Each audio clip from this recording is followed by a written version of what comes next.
Beneath the shallows of civilization course the currents of chaos. Look, Morse. Look. For murder most foul, mystery, villainy, a whole code of misbehavior. Starting Tuesday at 8 on Central, a new series of Inspector Morse. Michael Aspel tonight is joined by 50% of the Beatles, George Harrison and Ringo Starr, talking together on TV for the first time since the breakup of the Fab Four. That's next.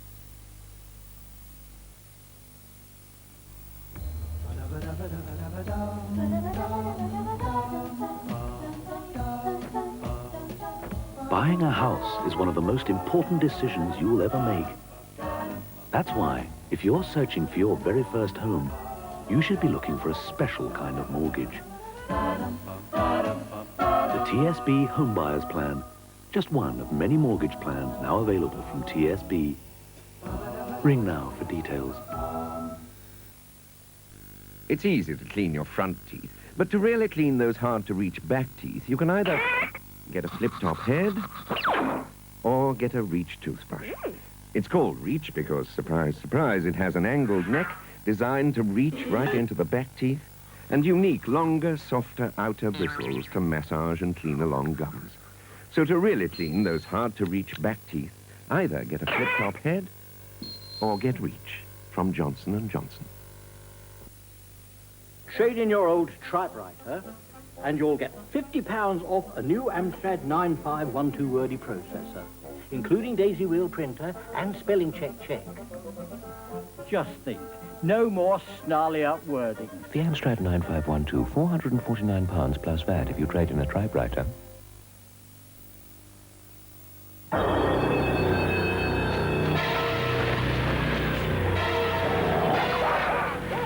Even in these testing conditions, Shaw goes on working.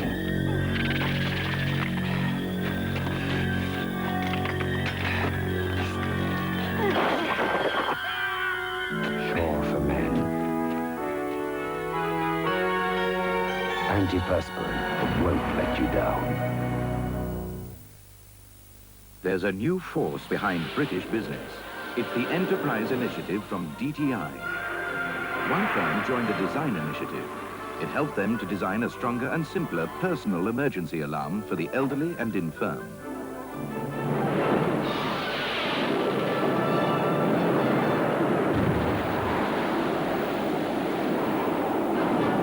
Another company put wind in their sails when they worked alongside an independent designer to produce a new automatic yacht steering system. The design initiative is part of the Enterprise Initiative from DTI. Take it. Phone 0800 500 200 for a brochure. When a leading financial journal first started surveys on 20-year with-profits personal pension plans in 1977, the Equitable Life paid out for every pound invested more money than any other pension company. More money than any other pension company. More money than any other pension company. More money than any other pension company. More money than any other pension company. More money than any other pension company. More money than any other pension company. More money than any other pension company. More money than any other pension company. More money than any other pension company. More money than. If you've ever sold a house, then you probably used an estate agent. Most people do. But increasingly, many people are unhappy with the service they receive. That's why it's refreshing to meet an estate agent like Dixons. An estate agent that now offers you a special kind of service. No sale, no charge. In the unlikely event of Dixons being unable to sell your property, you won't be asked to pay a penny. No fee, no advertising cost, nothing. Dixons. Their difference is your success. Don't miss a Tuesday comedy special at 10:35 on Central. It'll bring tears to your eyes. Bang! I'm a producer. A live duck! Hollywood salutes British comedy. Tuesday laughter at 10:35 on Central. You're watching Central, and it's time now for Aspel and Company.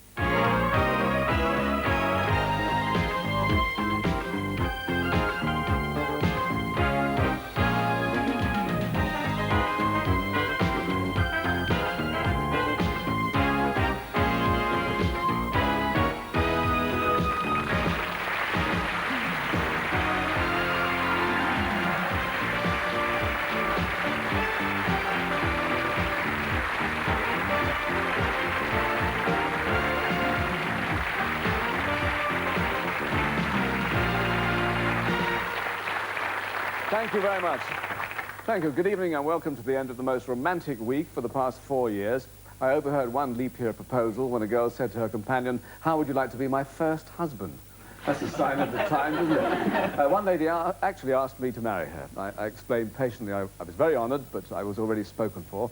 But she didn't listen. Her hearing aid dropped out while she was looking for a bus pass. What else? Well, this week the IBA announced that what irritates viewers most is the number of repeats on television. This week, the IBA announced that what irritates viewers most is the number of repeats on television. But tonight's show sounds like something from the Natural History Unit. My guests are 2 insects and a mouse. Now, let me enlarge on that. I'm expecting a visit from those 2 flourishing ex-Beatles, George Harrison and Ringo Starr. And the mouse bit refers to someone who first popped into the Rover's Return in 1971 and has lived the life of Riley ever since.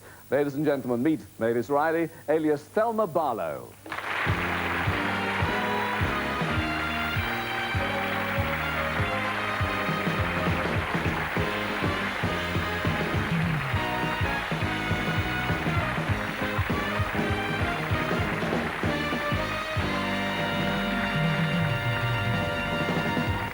Well, who is this elegant lady? Rarely seen without the pinny, I must say. Oh, this is me. And how lovely, too. Now, Mavis is the most imitated character, isn't she, from the street? I think so, possibly, yes. What line does everyone shout at you? Oh, I must have said it, but I think it was Les Dennis who made it famous, actually. I don't really know. Actually, sometimes now when we're rehearsing, it sounds more like Les Dennis than Mavis. I suddenly get to a line, I think, oh, no, that's Les Dennis, not me. No, it's 17 years, as I said, but it wasn't intended originally as a long-running part, not from the start, anyway. No, it was 1 episode originally. And then a year later, 2 episodes. And then I gradually worked my way in there. I think I originally came in for the engagement of Emily, and then a year later for her wedding. And I think there, then at the wedding reception, we had a tiny little exchange between Jerry Booth, Graham Haverfield, and Mavis. And obviously the writers saw something that they thought, oh, this could work.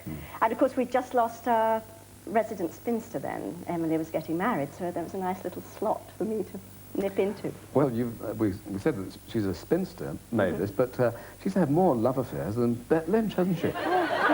Why do you think that is? I think probably the writers see in Mavis a absolutely golden opportunity to write a lot of gentlemen into her life. And also, we get a lot of comedy out of it, and that's always a wonderful thing in Coronation Street, that you get the comedy. And I mean, she's still there, still hoping. It's just an ideal opportunity. She has a lot of admirable qualities that would attract a certain kind of man, isn't she? Yes. Yes, the ones who want to wipe the floor. I mean, she's very much the old-fashioned ideal, isn't she, of the lady who worn the slippers and, you know, looked after the gentleman. Is she still saving herself? Yes, of course she is. I don't know what for. Yes, I'm sure she is. But even when she went camping with Victor Pendlebury, was there no evil intent? Well, I think there was evil intent on his part. But I don't think in my head, and certainly if there has been any hanky-panky, I don't know about it, so I'm very sorry I missed out on it all. But no, I think she's absolutely honest in what she says, and she sticks by her morals very strongly. Yes. And she wouldn't have any hanky-panky, no. Not without the ring on the finger, I think. Separate sleeping bags? Oh, absolutely. So she's still looking for the ideal man, Mavis, then? Oh, yes. And always will. Yeah.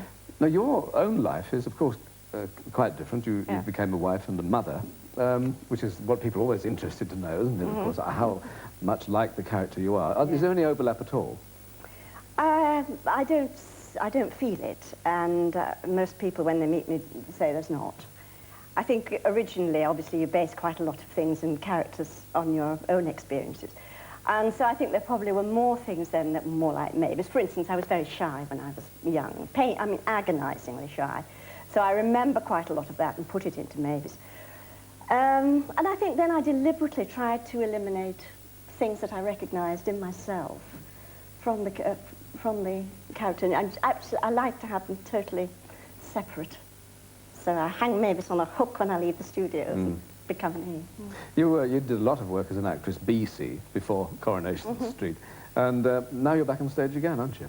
Well, soon to be. Yes. Yes, I'm in rehearsal at the moment. For what? At the Bristol Old Vic for wonderful, I think it's the best play in the world, The Cherry Orchard by Chekhov. And it's very exciting to be doing such a good play. You've done it before?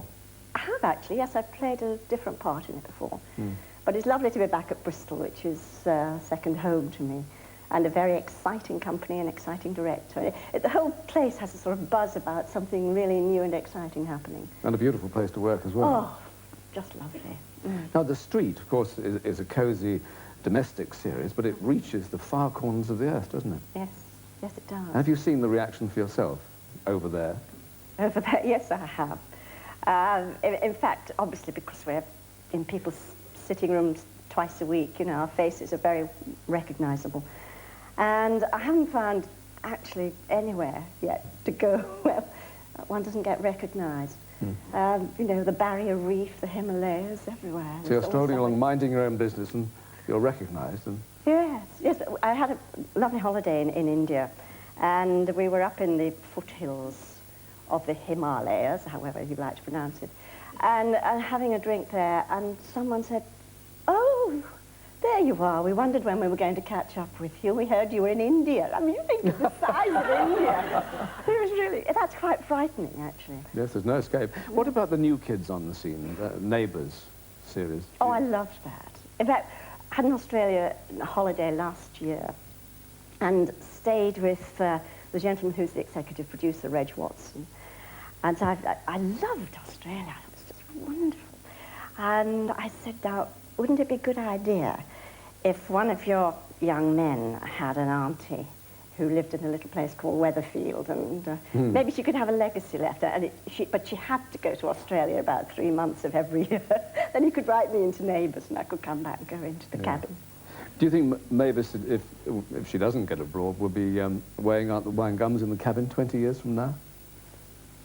Yes, I don't think she would move on anywhere else, actually. But, you know, it's all a big question mark. I mean, that's what's nice about Yes, that's part of the fun, isn't it? life and nice about the work. But so far, so good. Yes, I think so. Well, if Mavis ever does go off on her honeymoon, promise to send us a card, won't you? Thank you very much Certainly indeed. will. Thelma Barlow. Thank you.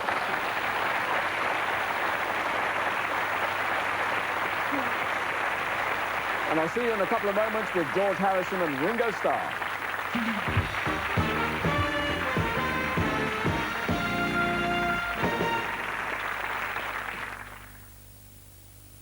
You get such amazing offers when you fly Pan Am to the USA that one commercial simply isn't enough. By the time you've talked about the incredible prices and the free car hire on fly drive holidays, not to mention huge discounts on internal flights, you'd need 3 commercials at least. Or even 4.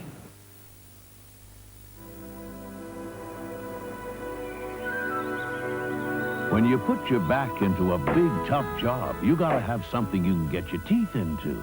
New McCoy's potato chips, made to McCoy's original recipe. Specially selected potatoes cut into extra thick slices for the biggest, crunchiest home-style chips. That's the real McCoy, with a whole lot more potato taste. The big chip from the big country.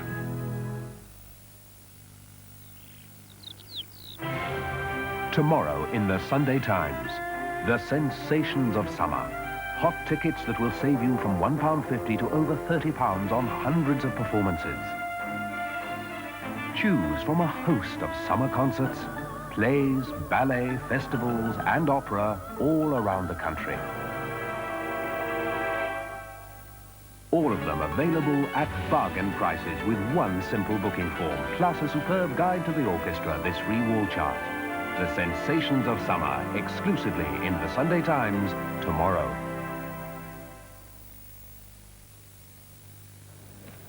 Mum? Yes, love? How much longer is your diet going to last? I'll wash up. When you don't want to waste time in the kitchen, Heinz beans and sausages come in handy. Yum. Just 3 minutes and they're ready.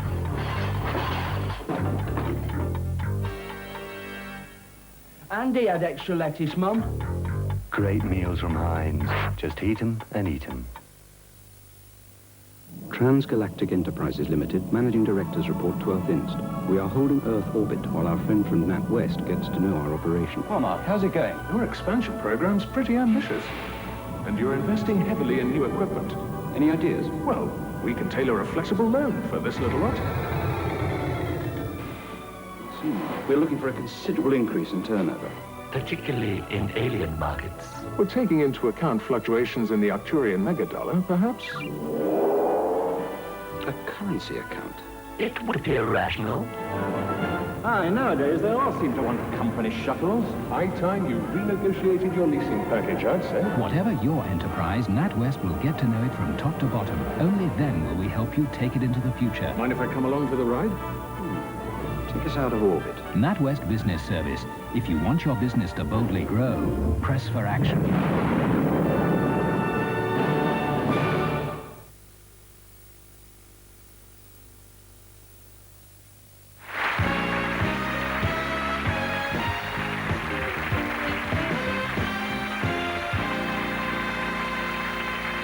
Welcome back. And now it's my pleasure to offer hospitality to a man who hasn't entirely wasted his life. Singer-songwriter, author, film producer, keen gardener, and master of understatement. He once said, if you're going to be in a rock and roll band, you may as well be in the Beatles. Ladies and gentlemen, George Harrison.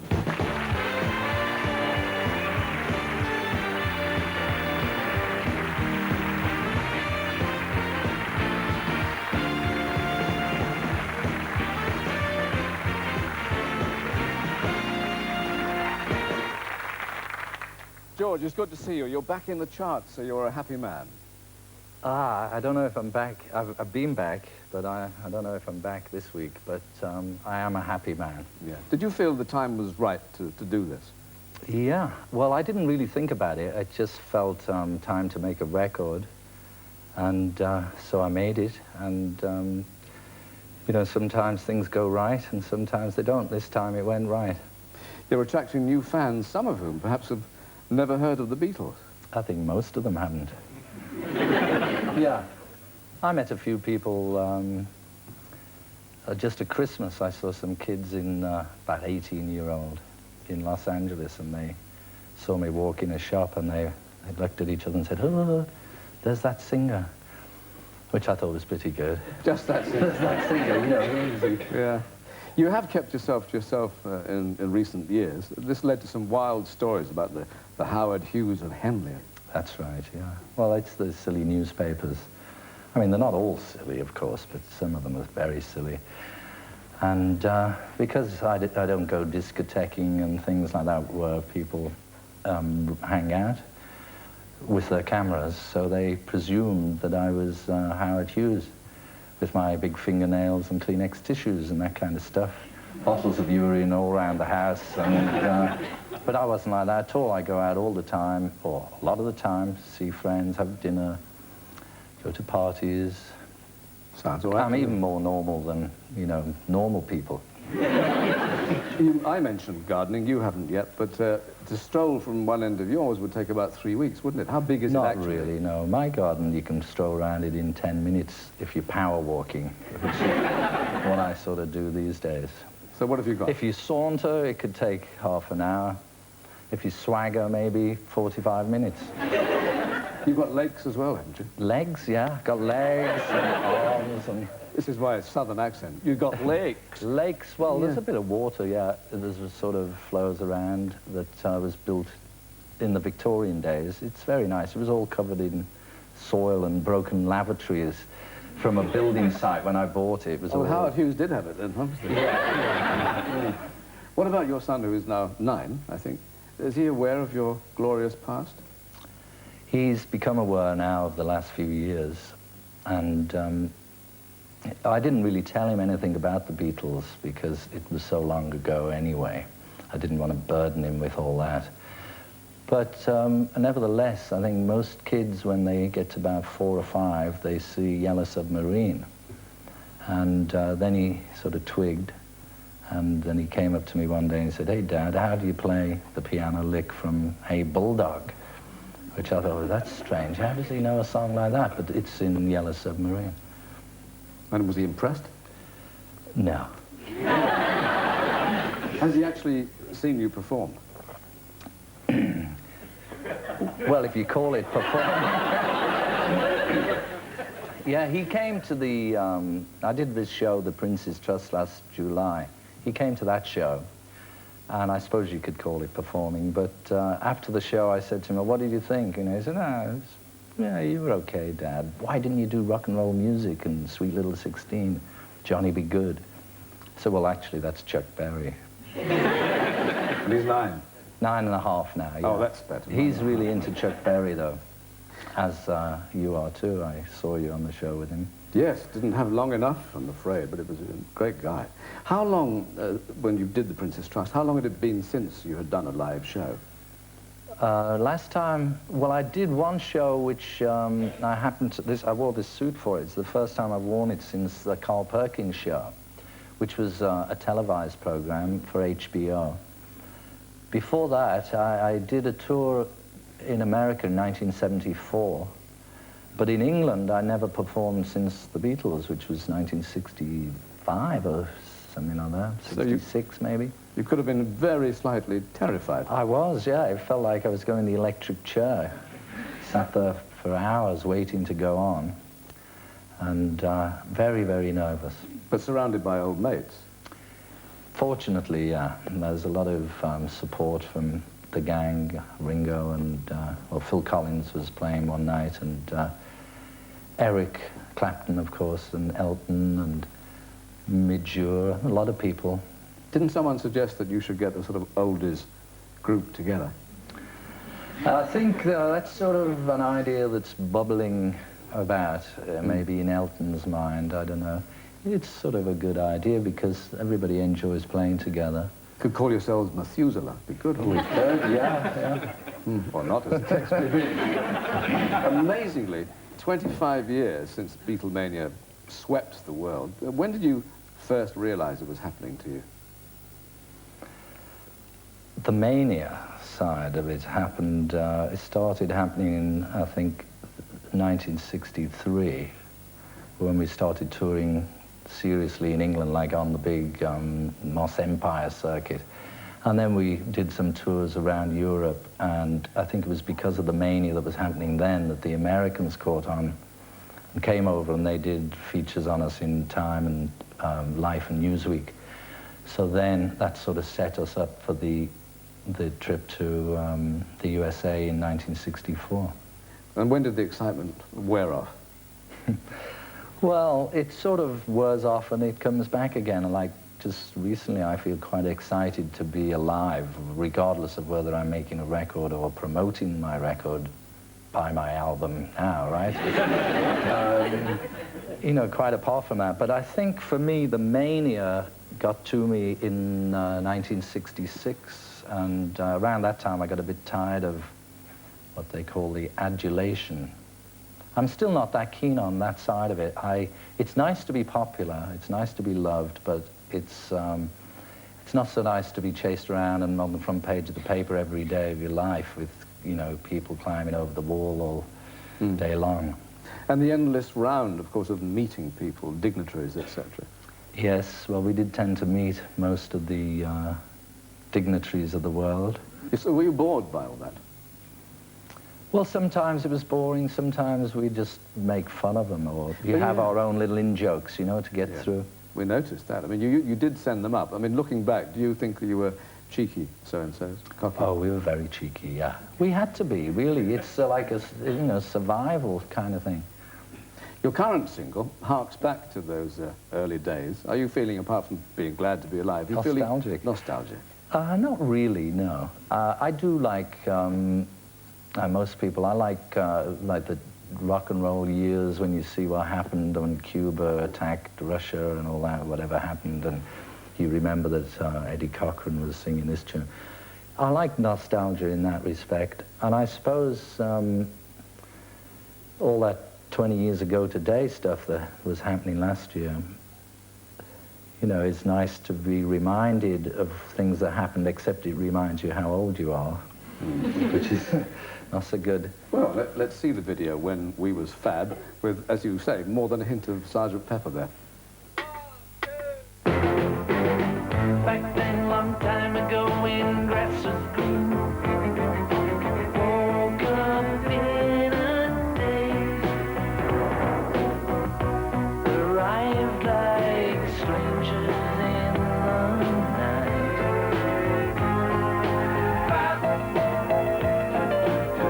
Long time ago, when we was fab,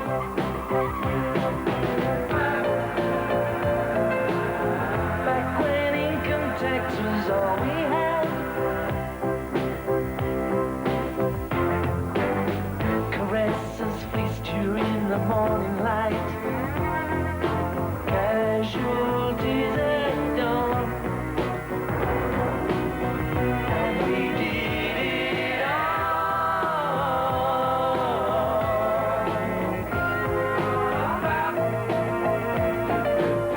Long time ago when we was fab.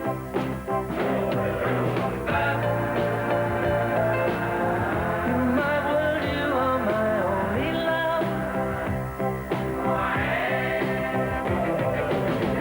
And while you're in this world, the first gonna come and claim you. But you know better wise. When the bus gonna come and take you away, take you away.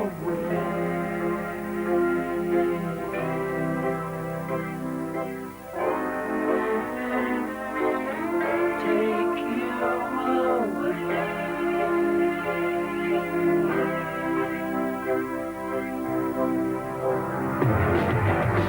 The microscopes that magnified the tears started once and on, still alive for on and on.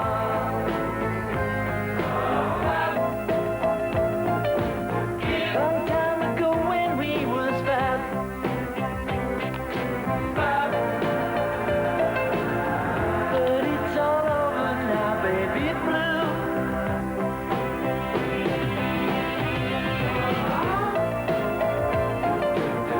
Long time ago when we was fab,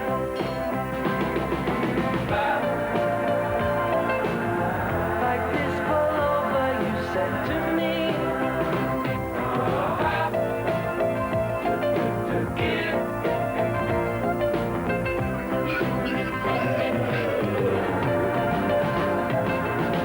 And you really got a hold on me.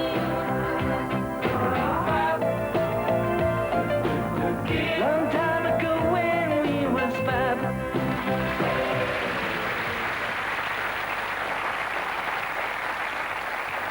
Well, that was made with a little help from your friends, of course, including the one, the only Ringo Starr.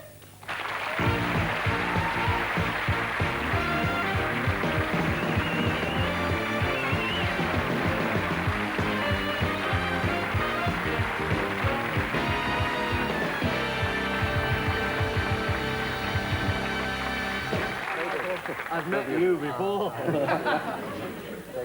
Good evening. I thought you were dead. How you doing, Michael? A sharp suit, Ringo. I hate gardening. That's question number 19. I love him, but I hate gardening. Right. You've been doing your own thing as well, of course, but you enjoy a bit of the old nostalgia, don't you? Oh, I love nostalgia. I think I was nostalgic at birth. That's why you got born again. Is this my spot of yours? Oh, sorry. Didn't I spot the Sergeant Didn't Pepper... we meet on a summer cruise? Yeah. I did spot the Sergeant Pepper costume in that video, didn't I? That's right, yeah. A quick one. I had a quick one. Yeah. The actual original. The original suit, it's a bit tight around the hips now at this moment. Have you kept memorabilia? I keep everything. Like you, I'm a hoarder. And, you know, I've saved all my clothes through the years, and I thought, you know, it always goes round, the kids would love this. But the only time they ask me for any clothes is if there's a fancy dress party. You know, they have all the hippie stuff on. Hey, we're going to a fancy dress party, let's ask Dad. Would you do me a tremendous favour? I'm not going to kiss you like Elizabeth. I'm not going to rub your knees like the other guy. Would you take the shades off for a second? Yeah. Oh, these lovely orbs. Oh, he's got the bluest eyes in the world. But they're closed. Oh, yeah. Well, you have to keep them closed. The air gets at them.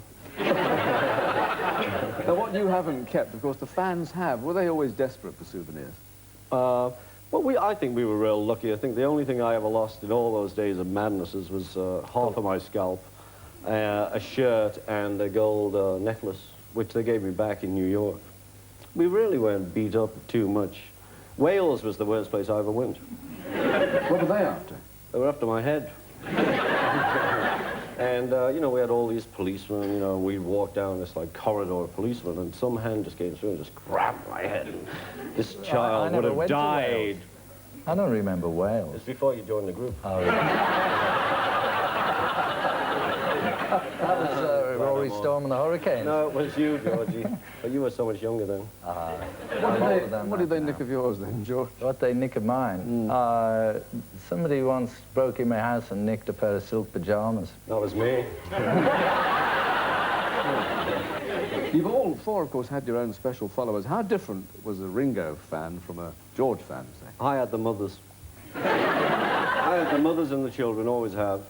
George had the mystics, John had the, you know, the intellectual college attitude. And Paul had the teenies.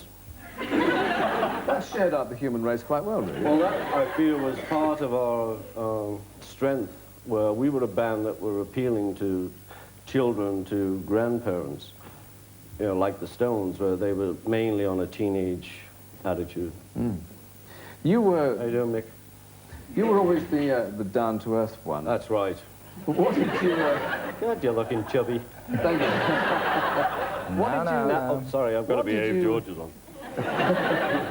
What did you make of... I was saying about you being down-to-earth. What did you make of the Indian episode?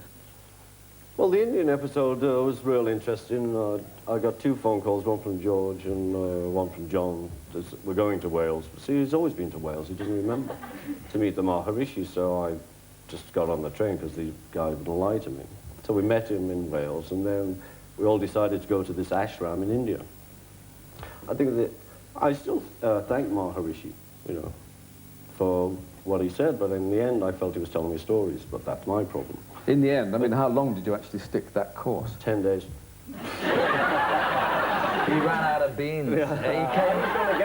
He came all the way up the Himalayas with a big suitcase of beans and a suitcase of clothes.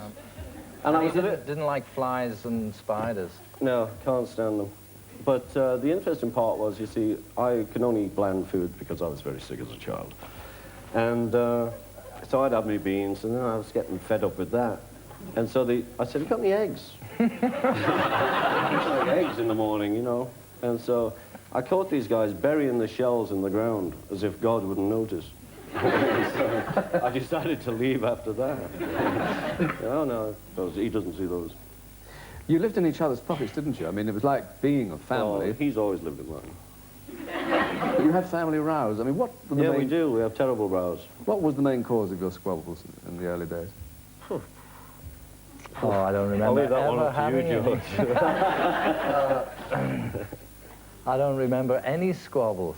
You don't remember anything, do you? No. Instant amnesia. What about now? What makes you cross with each other now? Well, the last time we were cross was when George was suing me.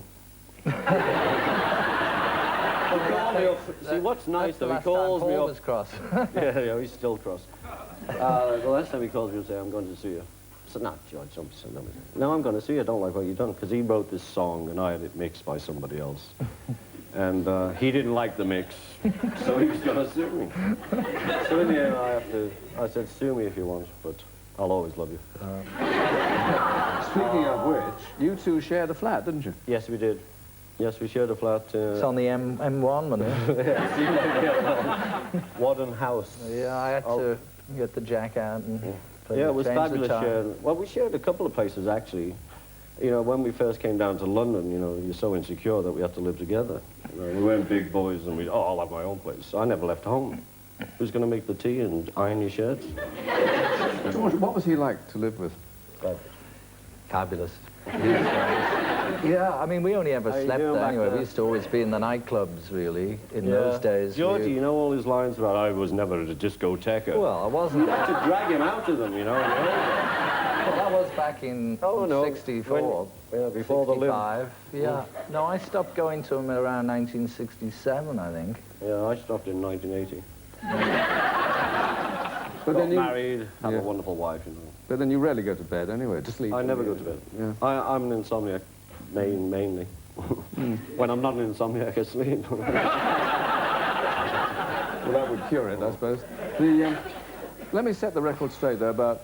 This is George. He's a drummer. He's a drummer. It happens all the time. Am I making a noise on the mic? I Is tap he all the making a noise on time it? to my heartbeat. That's... Oh. Well, it's getting slower. I better tell you. I can't wait for the coffin. Boom, boom, boom. Ready, Lord. I hesitate to ask you a serious question, but, I mean, as we're talking why about... don't you, Michael? I will. Set the record straight about today's situation. The press are keen to imply rifts. How do you and Paul get on? We get on very well. George? Yeah, no, we do, actually. We, I mean... We love you. Yeah. Which camera is it, for Christ's sake? It's bobbing around. Edit. For, We love you. yeah, for about 10 years, I didn't really... 10 minutes. I didn't really know Paul, and never really saw much of him through the last 10 or 12 years. But more recently, we've been hanging out and getting to know each other, going for dinner and meeting and having a laugh. And it's absolutely not true what they said in the News of the World last Sunday. Which somebody, actually, I was in San Remo the day before Paul arrived, and I got a phone call from somebody, the Daily Mail phoned up, and they said, George, you know, I said, no, sorry, George has just left. And I pretended I was somebody else, and they said, well, there's some people down here who are trying to get this rumor started about you and Paul. So I told him, you know, that we weren't, the reason why we weren't there together was because we didn't even know each other was going to be there anyway, and we were all there on different days. But it's definitely just one of those things that these people sit around and think, let's have a fight between, you know, George and Paul now, you know. But actually, I love Paul, he's my mate, and it doesn't matter what they say in the papers, it's not going to, you know, they're not going to get much mileage out of that one. What about Yoko? No. Yoko, I'm pleased to say, where are they? Pleased to say. Pleased to say that I had a great time with Yoko in New York on the Rock and Roll Hall of Fame. And it was nice to meet her. And off, you know. fine, yeah, everything's fine. When I and the rest of us hear Lennon records, but still, of course, impossible for us to believe that he's gone. It must be, of course, 1,000,000 times more for you, mustn't it? Well, you've certainly brought the party down, Michael. It is, you know. I was stunned on the day, and I still... Shocked and stunned. I mean, I cry easy, and I mean, just the other day, just because we're all sitting here, George and I watched this movie that Yoko was making about John, and I just get emotional. Oh, don't tell me, don't. No, I do, I get emotional, so... Like George now. I still miss the man. I loved the man, I was close to the man. And he went out just in such a stupid way, you know. How did you hear And the news? guy's famous now, for God's sake. Yes, Yeah. that's the... What do you think of that? That's the cruel irony, of course, you're quite right. Stupid. How did you hear the news yourself? Well, I heard it. We were in the Bahamas at the time, and my stepdaughter, Francesca, called up, Barbara's daughter, and she said, something on the news about John. I said, well, what is it? Like the shooting and things like that? Well, you know, we don't know what it is, you know, I didn't really... I never ever went to, like, good night. And then they called back, and they said, yeah, he's actually been blown away. So we sat around and just devastated, actually. I mean, I was just down.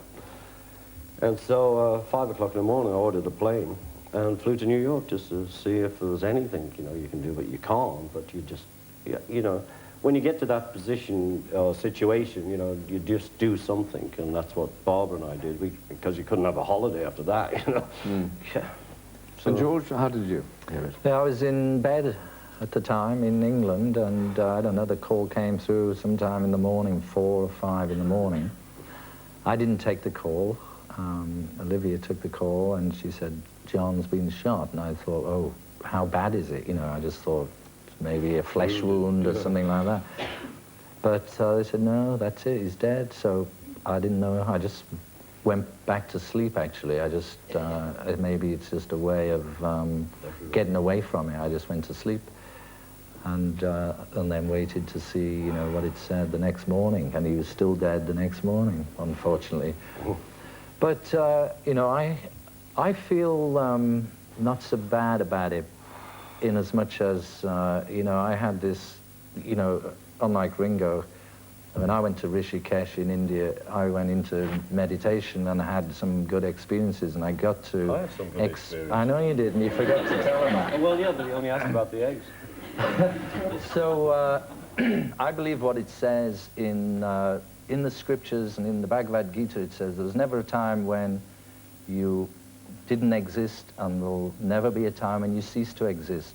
The only thing that changes is our bodily condition. Soul comes in the body, and we go from birth to death, and it's death, how I look at it, is like taking your suit off. You know, the soul is in these 3 bodies, and one body falls off. And I feel like that. I can feel him around here. Oh, and, I've seen him twice. Did he feel that? No, I have.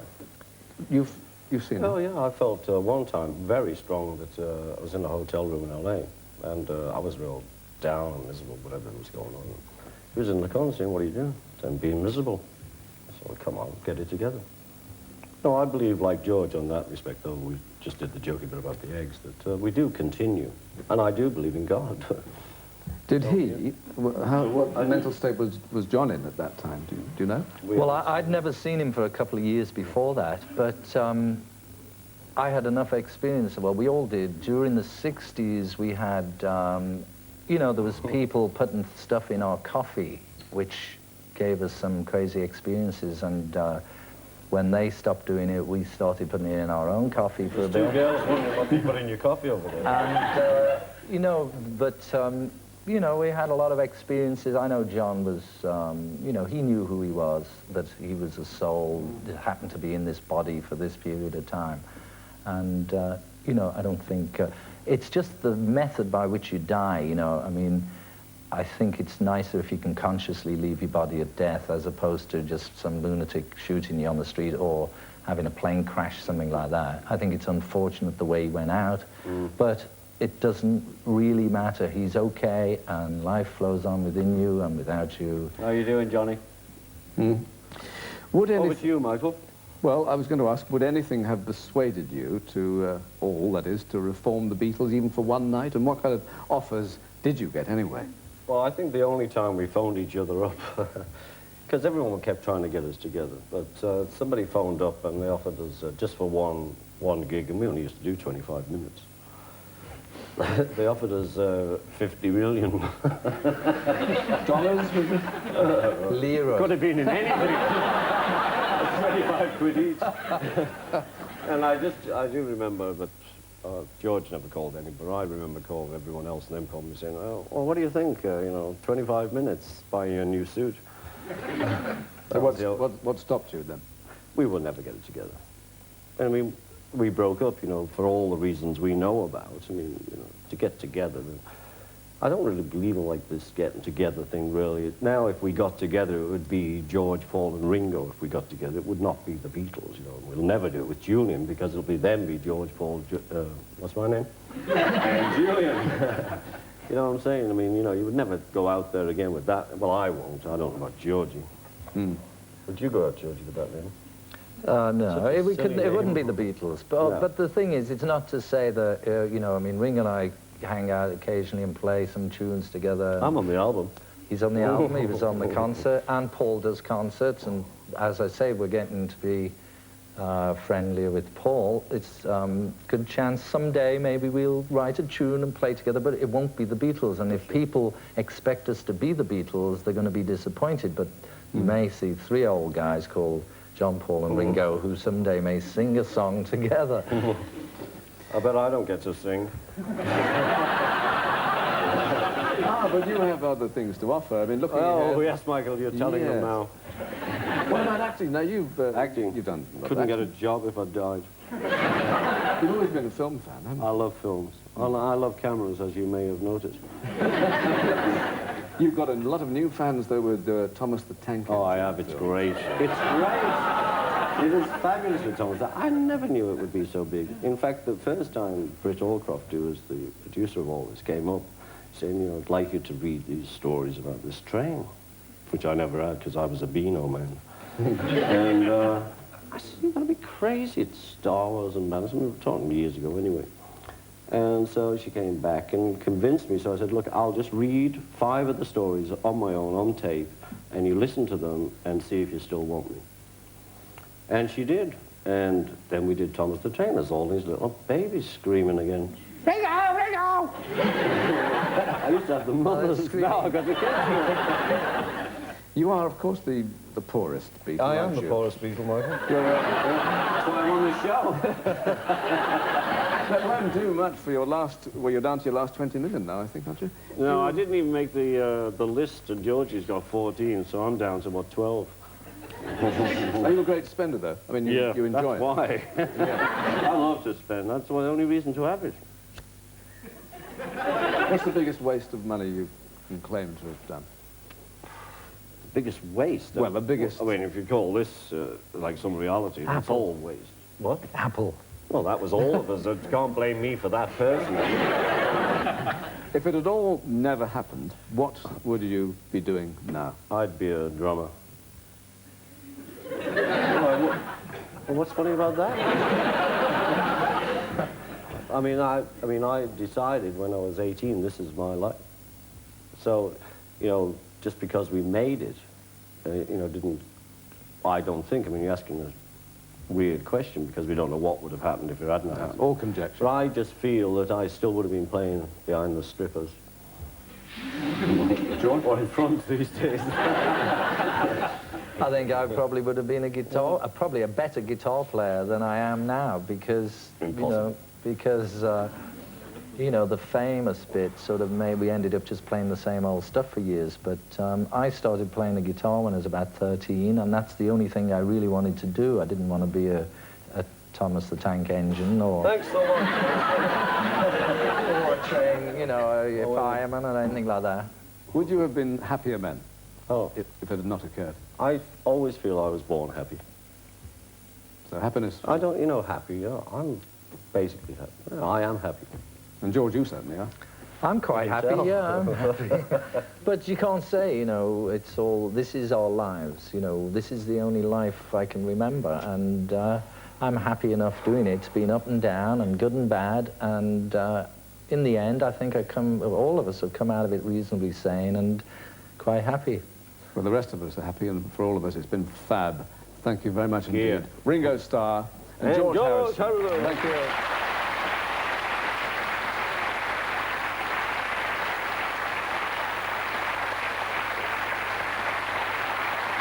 And thanks for your company. See you next week. Good night.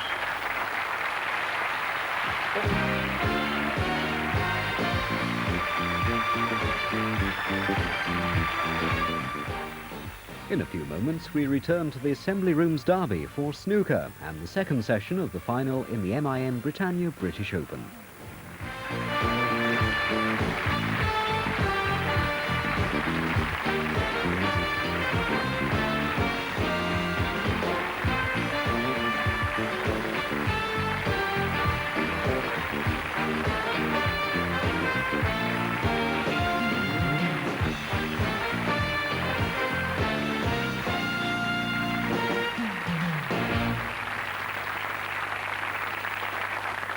The late-night conversation on Central. Join Donahue. You don't mind talking about it? Well, that's what the show's about, isn't it? See, I was supposed to. Just listen to Donahue. It all makes sense. Got a problem? Talk about it. That's the way it starts. Join Phil Donahue for more late-night conversation Sundays and Wednesdays on Central.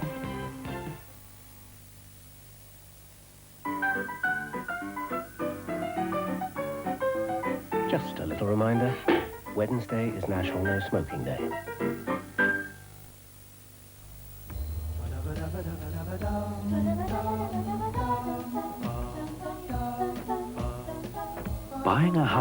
one of the most important decisions you'll ever make. That's why, if you're searching for your very first home, you should be looking for a special kind of mortgage. The TSB Home Buyers Plan. Just one of many mortgage plans now available from TSB. Ring now for details. Get the idea, get the idea, get the... The Daily Mail Ideal Home Exhibition has thousands of ideas to make your ideal home. There are also 6 great show houses, and thousands of prizes can be won for your ideal home in the Daily Mail's new £250,000 casino game.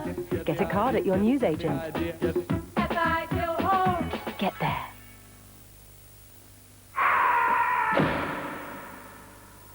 Meeting archaeologists can be murder.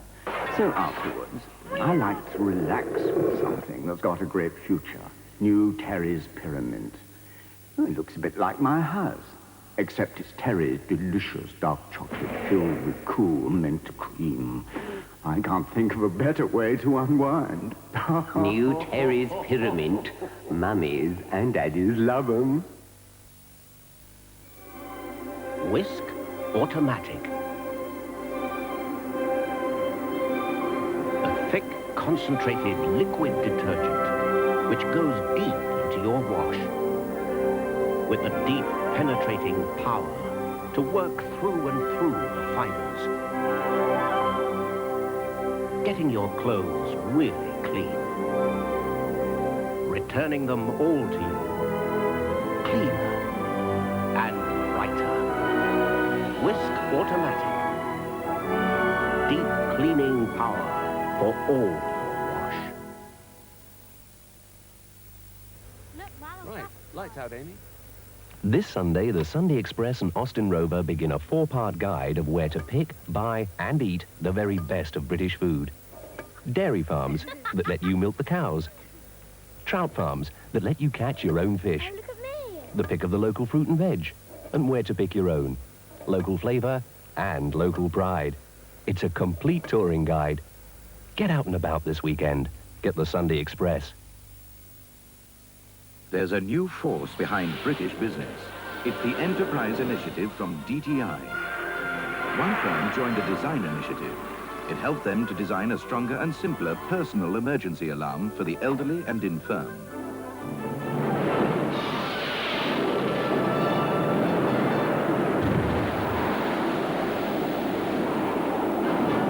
Another company put wind in their sails when they worked alongside an independent designer to produce a new automatic yacht steering system.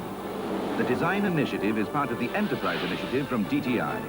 Take it. Phone 0800 500 200 for a brochure.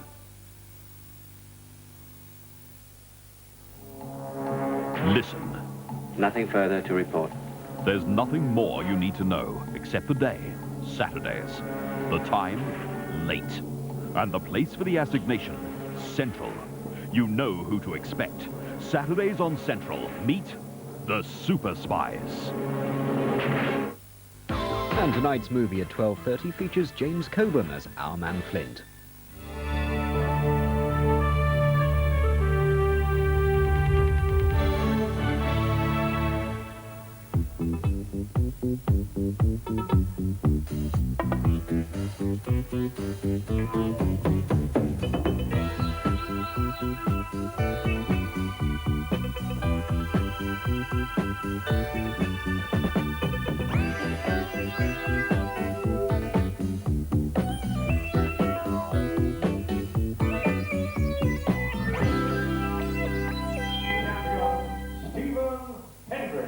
Yes, Stephen Hendry, the youngest player ever to win a major title, and at 19 on course to become the world's #1. Mike Hallett knows everything there is to know about Henry's game, stablemate and close friend, but emerging as a genuine force in his own right. Good evening. Yes, both finalists of the MIM Britannia British Open are from the same stable and, of course, both eyeing that first prize of £60,000. And for Hallett, it's his second successive television final. He was annihilated by Steve Davis in the Masters, and sadly this afternoon, it was a case of déjà vu.